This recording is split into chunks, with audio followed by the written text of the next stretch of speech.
Chuck. Okay, Chuck. Paul? Yes, this is Pastor Paul Begley. How are you, sir? Doing fine, my friend. Be with us, and we're just so excited. I told them you were going to be with us. A couple thousand people decided to log in here. So praise God.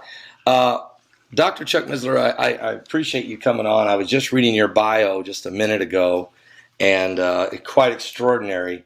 You're a very gifted man, a very extremely intelligent man, and you've worked in aerospace and building computers, and was on the Ford Motor Company.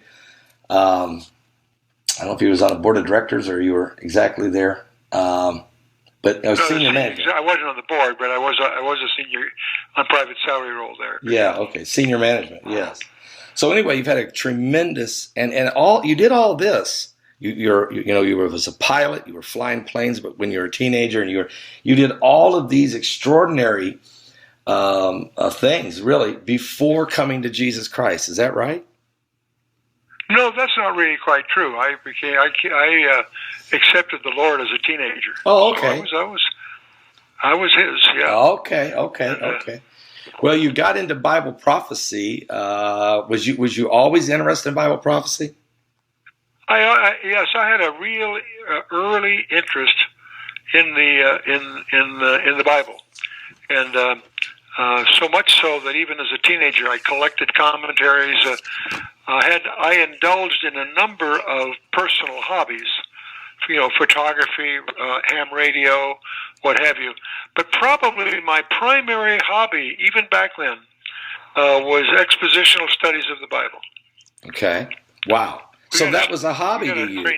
And I just indulged in that as a hobby rather intensively for most of my life. Even in my executive years, when I was busy, with my career issues, even then I would be, I used... Right. There's a strange noise in the background. Are you hearing that too? I'm not hearing it. Are you hearing what are you hearing? Well, now it's gone. Okay. Gone. Okay, no problem. Okay. It'll be fine, I'm sure. Okay. I'm going to ask you a couple of questions. I sent you an email here. I was thinking about what in the world to ask you, because, I mean, you can cover so extensively in so many areas. And I just got back from Israel. You have to realize I'm getting, the years are adding up. I'm $79.95 plus shipping and handling now. So okay. So you're the same age as my dad, okay? You're the same age as my dad. I've had a lot of years here. All right. I just got back, Chuck. I was in Israel this past week, filming my television show, and I was doing different... Oh, I'm anxious to hear about that, because it's pretty rough over there right now. It is, and I can tell you, Chuck, every day there was stabbings and shootings, and I never see, I've been to Israel many times. I've never seen so many guns on the street. There were so many, and I'm talking not only just military police, not just soldiers with M16s and AK-47s, but in actual citizens, plain clothes, packing M16s everywhere, every street corner, every cafe you went in. The tension was sky high. I'm telling you. I'm scheduled to take 82 people into Jerusalem after our conference. Wow. And I've done this for many, many years, never hesitated. But I have to tell you candidly, this time I'm quite apprehensive. I feel it's pretty silly to bringing 82 people into a war zone. Yeah, and and I'll give you an example. I went down to the Garden Tomb. We wanted to film down at the Garden Tomb, and we got reservation to have an hour to set up our cameras and to film, Golgotha and the tomb. We went down there, and there were 7 people working in the Garden Tomb. Nobody was down there as far as tourists. There was at least 100 military police with barricades all around the tomb. It was Friday morning, so there was the mosque right next door. They were in there praying, and they had quarantined the streets off. And I said, guys, can we come in here and film? They said, no, you really need to go back to your hotel. We don't know what's going to happen. In the second intifada, the Garden Tomb was attacked. And now the Hamas leader has declared the third intifada has begun, even though President Abbas of the Palestinians and Benjamin Netanyahu, neither one of them have confirmed it's an intifada. Chuck, it's looking a whole lot like it is. Boy, oh boy, boy, I'm just wondering if I should cancel. I wonder if it's being irresponsible bringing 82 tourists into that environment. I don't know what to say. I was glad I got out of there. I mean, after a week, but it's worse now. But now that doesn't mean it will stay that way. I mean, your conference is coming up here late October, so maybe by the first. John Kerry just went to the region, I guess, to try to cool everybody down. I hope that helps. I don't have a lot of confidence in that, but matter of fact, talking about the region, let me ask you some questions. Let's talk about this. Sure. The Russians invading Syria.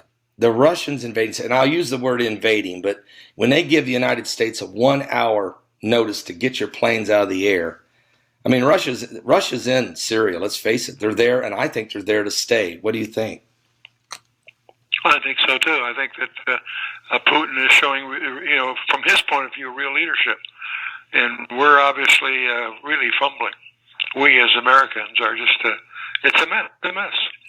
You know, when we look at Ezekiel 38, I mean, everybody in Jerusalem last week was talking Ezekiel 38. Rabbis were talking Ezekiel 38. I met with Rabbi Yehuda Glick, yes, I know him well. Yeah. And I met with some other rabbis as well as some Messianic rabbis, and both Orthodox rabbis and Messianic rabbis. All they wanted to talk about was Ezekiel 38, with Russia coming into Syria and with Russia and Iran both in Syria. I mean, it kind of looks like all the players are I'm not saying it's time for Gog and Magog, but what do you think this means? Can you give us an understanding of what's really happening here? Well, not really. Well, first of all, we shouldn't jump to conclusions. Russia is not Gog. Many people get that a little confused, and that's understandable. But on the other hand, I think I personally suspect that the Gog and Magog get in the future. Yes. Hang on just a second. Okay. Can I? That's okay. They're trying to make my voice a little loud. Can you hear me all right? Yeah, we hear you loud and clear. You sound good. We're all right. Okay. I think we're all set. Okay, go ahead. Okay, so yeah, I'm with you. This isn't time for Gog and Magog, but do you think? I don't think so. I personally that the Psalm 83 thing, occurs in advance of with the neighbors. The motivations of the two are very different. Motivations of Psalm 83 is to wipe Israel off the map, right. And the attitude of the tensions there. But the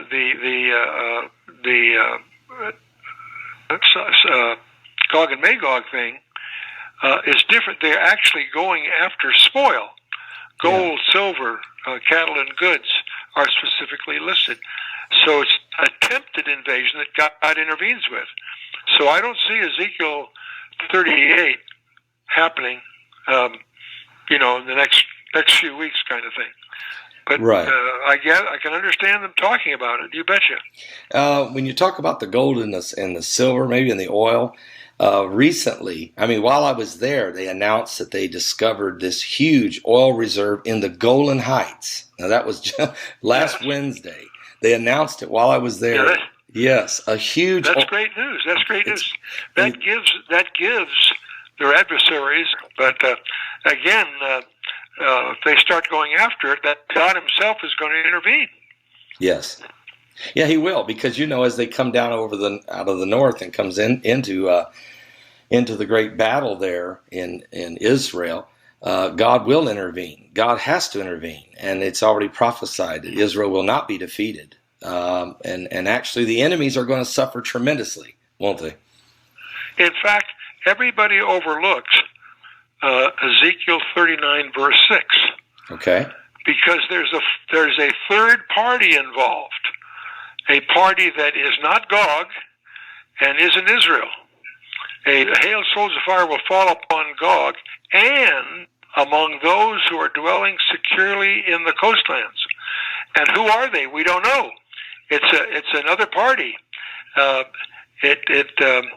One of the speculations is that it might be an occasion for an overdue judgment on the United States.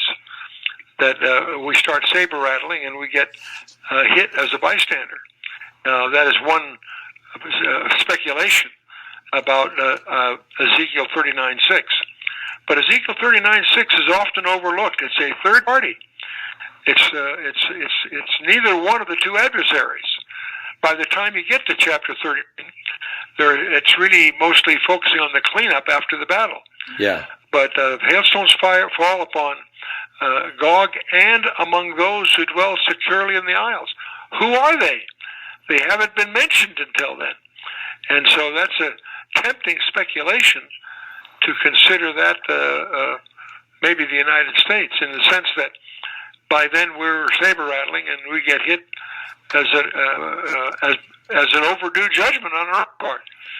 That gets to a whole other subject in terms of why is the United States ripe for a judgment? And many people, when we go for a Q&A after some of our talks, that's a predictable question that always comes up.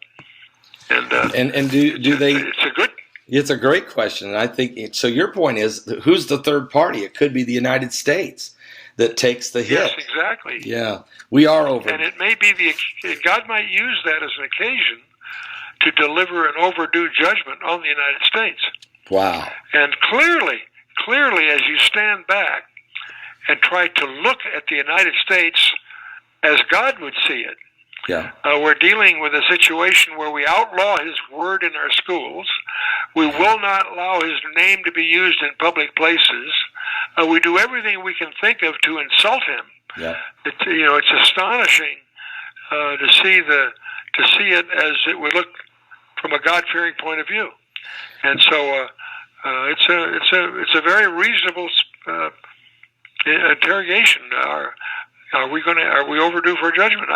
I would certainly think so, especially when we have abandoned Genesis 12 verse 2 and 3 for the first time in our history. Yeah, we do. Up till now, we've always stood for Israel's right to exist. We've always blessed them. We always blessed Israel. Exactly. Our current administration is just been insulting in every way possible to Israel. Amen. And so that's why when Netanyahu comes and gives us a talk, I take him at face value. He's trying to warn us of the predicament we're putting the United States in. Yes. By abandoning Israel. Yes. And I don't worry about Israel because I know God's got them in the palm of His hand. Right. But I do worry about the United States because we're exposed for judgment more than we ever have been in our history. You feel the Obama administration has certainly been in